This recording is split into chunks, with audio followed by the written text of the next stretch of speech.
веков. Амин.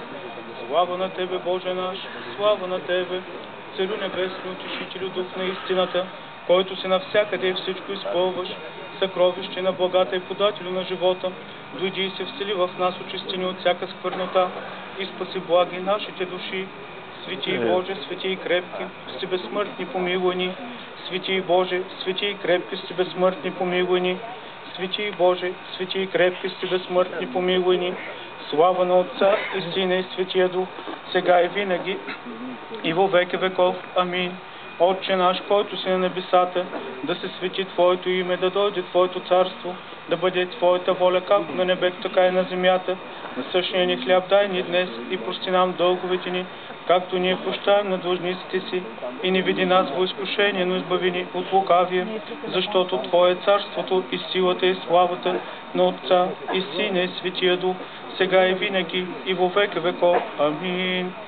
Со духи правени скончатися, душу раби Твои спаси го покой, сохраняю и во блаженной жизни, я живу Тебе, человеколюбче.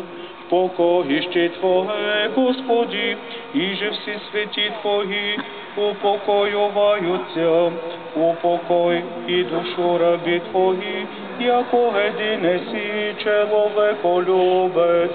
Слава Отцу и Сину и Святому Духу, Ти еси Бог сошеди во ад, и вози окованих, разреши висам и душу раби Твои упокой, и ныне и присно и во веки веков. Амин.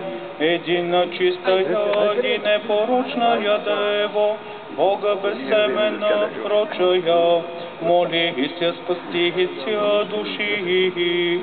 Помилуй нас, Боже, по велицей милости Твоей, молим Тебя, услыши и помилуй. Господи, помилуй, Господи, помилуй, Господи, помилуй.